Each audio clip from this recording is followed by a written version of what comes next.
Sayyidina Ali radiallahu ta'ala anhu was the fourth in Khulafai Rashidin. His name was Ali, and he was the son of Abu Talib, who was the uncle of Rasulullah sallallahu alaihi wasallam.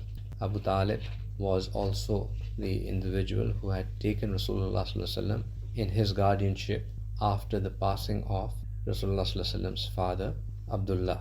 And there was a portion of time when Abu Talib had done the guardianship of Rasulullah sallallahu alaihi wasallam, and then Abu Muttalib, who was the grandfather of Rasulullah. Yes, these are the two individuals who have done primarily the look after of Rasulullah sallallahu alaihi wasallam. Sayyidina Ali, who was the son of Abu Talib, he came into the guardianship of Rasulullah sallallahu alaihi wasallam as a young boy as well. So he was quite young to Rasulullah sallallahu alaihi wasallam. Rasulullah sallallahu alaihi wasallam got married at what age? He was 30 plus when he got married, and Sayyidina Ali was a 7-8-year-old boy at that point in time when he had come into the company of Rasulullah sallallahu alaihi wasallam and Sayyidina Khadija radiallahu ta'ala anha. So he was still a nabaligh, he hadn't hit puberty when he had come. So that's how much the difference between Sayyidina Ali and Rasulullah sallallahu alaihi wasallam. So he was a household member of Rasulullah sallallahu alaihi wasallam when Rasulullah sallallahu alaihi wasallam got the nubuwah from Allah subhanahu wa ta'ala. So when Allah subhanahu wa ta'ala gave him the nubuwah, Rasulullah sallallahu alaihi wasallam came back home, and the first person he met was Sayyidah Khadija radiallahu ta'ala anha.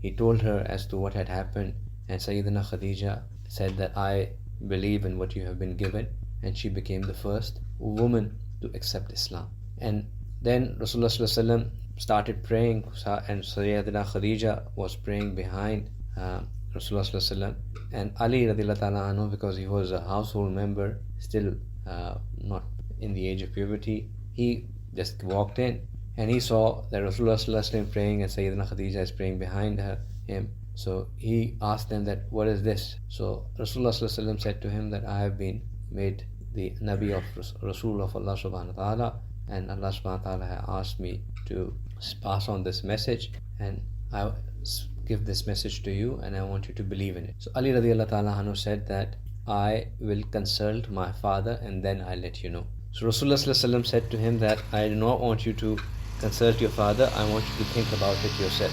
Rasulullah sallallahu alaihi wasallam obviously didn't want the message at this stage to go out. He didn't want that others should become aware of it, and this was not the stage where he was even commanded to do public invitation or public dawah.